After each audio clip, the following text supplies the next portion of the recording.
राधे राधे श्री हरिवंश। मैं हूँ पलक शर्मा और आप सभी का स्वागत है मेरे यूट्यूब चैनल पर। तो आज का टॉपिक है कि मैंने संप्रदाय क्यों चेंज किया। ऐसा कई लोगों ने, बहुत सारे लोगों ने मुझे मैसेजेस किए, कमेंट्स किए।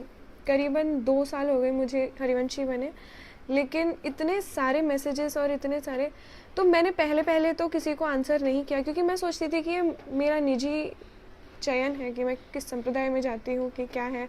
मुझे पता है कि मेरे पास्ट में क्या क्या हुआ, मैं क्यों बताऊँ किसी को। तो सिर्फ कुछ ही जो चुनिंदा मेरे क्लोज फ्रेंड्स थे, क्लोज वंस थे, उनको पता था कि मैं क्यों आई, कैसे आई।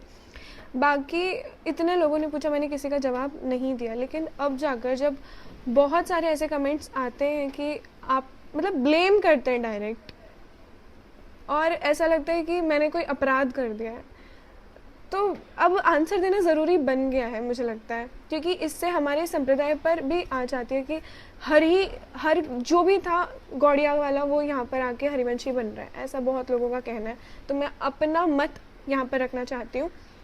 तो तकरीबन 2 साल हो गए हैं मुझे हरिवंशी बने हुए, श्री जी की कृपा से। जब मैं नई नई भक्ति में आई थी, तब मुझे संप्रदायों के बारे में इतना नहीं पता था। मुझे तो ये लगता था कि तिलक सिर्फ एक ही होता है, और वो है ये वाला ऊर्ध्वपुंड्र तिलक। तो मुझे नहीं पता था कि क्या संप्रदाय होते हैं। जैसे जैसे हम नए होते हैं तो मुझे क्यूरियोसिटी थी कि श्री जी कौन है, श्री कृष्ण कौन है, इनके बारे में जानती थी। जो पता लगता था वो पोस्ट करती थी, जो भी था वो मैं शेयर करती थी रील्स में, जो पढ़ती थी वो शेयर करती थी। अब इस फेज़ में मुझे नहीं पता था कि संप्रदाय क्या होता है।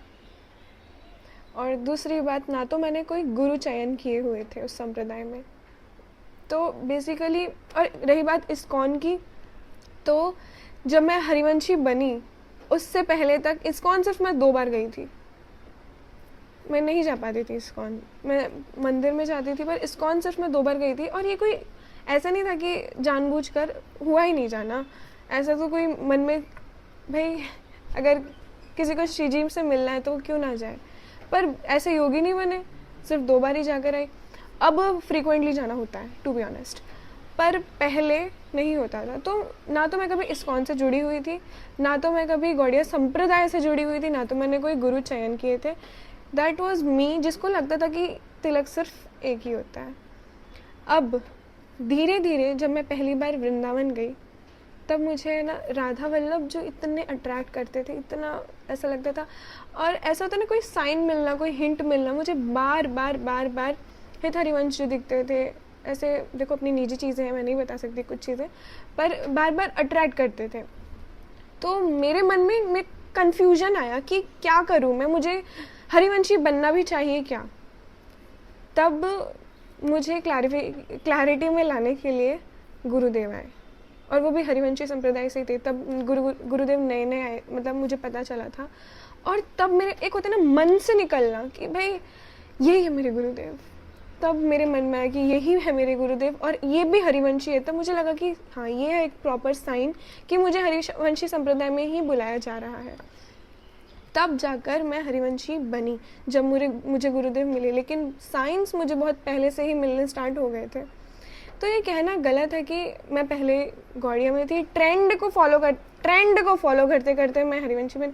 किसी को नहीं पता अगर, तो प्लीज़ ना बोलिए, क्योंकि दुख होता है दिल में, सिर्फ मेरे लिए नहीं, सभी के लिए। क्योंकि मुझे कई ऐसे लोग हैं जिनकी जर्नी पता है और उन पर उंगलियां उठाई जाती है, संप्रदाय को लेकर नहीं, अलग अलग चीज़ों को लेकर। तो जब नहीं पता है तो ना करें, वही बेहतर होता है। और गुरुदेव के लिए तो ऐसी बातें हैं कि आजकल गुरुदेव से दीक्षा मिलना कितना ज़्यादा कठिन है। अगर ट्रेंडी होता तो कितने लोग ट्रेंडिंग में हैं। इंद्रेश जी हैं, और भी बाकी लोग हैं जो गुरु दीक्षा देना चाहते हैं, जो देंगे आगे या फिर दे रहे हैं, मैं उनसे ले लेती। कितना मुश्किल है, कितना कठिन है आज गुरुदेव से दीक्षा लेना। लेकिन नहीं, मेरा मन है कि मुझे गुरुदेव से ही लेनी है। चाहे मुझे कहीं मतलब गुरुदेव से ना मिले तो मैं पूरे जीवन दीक्षा ना लूँगी, पर मुझे गुरुदेव ही चाहिए। वो एक अंदर से आया था, क्योंकि तो मैंने जानबूझकर ट्रेंड को फॉलो करते हुए तो कभी संप्रदाय चेंज नहीं किया। और चेंज की बात ही नहीं है, मेरे को पता ही नहीं था संप्रदाय क्या होता है। तो कुछ इस प्रकार से मैं हरिवंशी बनी। और संप्रदाय तो सिर्फ एक रास्ता है कि हम हमारे प्रिय प्रीतम तक पहुंचना है। भाई हमारे जो हित हरिवंश महाप्रभु है, हरिदास जी, हरि रामव्यास जी, ये सब ये सब रसिक हैं, और ये जब वृंदावन में होंगे तो साथ में होंगे, झगड़ा नहीं कर रहे होंगे कि तुम तो इस संप्रदाय से थे, तुम्हारी भगवत प्राप्ति कैसे हो गई, क्योंकि हरिवंश संप्रदाय पर इतने आरोप लगते कि ये तो कोई ऑफिशियल संप्रदाय ही नहीं है। तो ये जब साथ में होंगे ना तो ये झगड़ा नहीं कर रहे होंगे। और आपको क्या लगता है, जब आप किसी और की भक्ति पर ध्यान देते हो, जब आप किसी और के ऊपर ध्यान देते हो, तब क्या श्री जी आप पर खुश होंगी कि भाई अपना भजन छोड़कर तुम किसी को क्रिटिसाइज कर रहे हो? अगर किसी को नहीं समझ आते हम कि भाई ठीक है ये इंसान हमें समझ नहीं आता, तो उसे पूछो, समझाओ। किसी को इस तरह से ब्लेम करना, आरोप करना अच्छी बात नहीं है। और अगर कोई किसी संप्रदाय के ऊपर ऐसे उंगली उठाता है तो मैं तो यही कहूँगी कि श्री जी प्रसन्न नहीं होती इन सब चीज़ों से। श्री जी प्रसन्न होते कि हम कितना प्लीज़ करते हैं उन्हें, हम कितना मनाते हैं, कितना प्रेम करते हैं मुझसे। और अगर आप किसी संप्रदाय पर आवाज़ उठा भी रहे हो, उंगली उठा भी रहे हो, तो ये देखना चाहिए कि उस संप्रदाय से कितने लोगों ने भगवत प्राप्ति ऑलरेडी कर रखी है। तो बेसिकली हम उन सभी भगवत प्राप्त महापुरुषों को कह रहे हैं कि आप गलत संप्रदाय से थे और आपकी भगवत प्राप्ति हुई ही नहीं है, आप ढोंगी थे। ऐसा नहीं कहना चाहिए, पर मतलब तो यही होता है। श्री जी सभी पर कृपा करे, मैं तो यही चाहती हूँ। और ये जो भी आजकल चल रहा है संप्रदायों के ऊपर, ये सब बंद हो।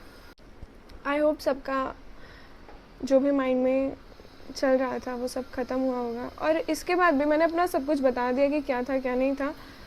इसके बाद भी अगर आपके मन में ऐसा कुछ है कि जानबूझ करके, तो मेरी हेडेक नहीं है वो, फिर वो आपकी रिस्पॉन्सिबिलिटी है। मैं कोई इतनी बड़ी भक्त नहीं हूँ कि अपराध ही लग जाएगा सामने वाले को। पर हाँ, थोड़ा बहुत भजन हम भी करते हैं। और मैं यही प्रार्थना करती हूँ कि जिन्होंने भी कहा है कुछ भी किसी के भी बारे में, सिर्फ मेरे बारे में नहीं, उनको प्रभु क्षमा करे, क्योंकि उनको नहीं पता है। और अब मैंने बताया, तो अब मैं ये होप करती हूँ कि जिसके भी मन में ये सब क्वेश्चंस थे वो सब क्लियर हो गए हों। और श्री जी सभी पर कृपा करें। श्री हरिवंश।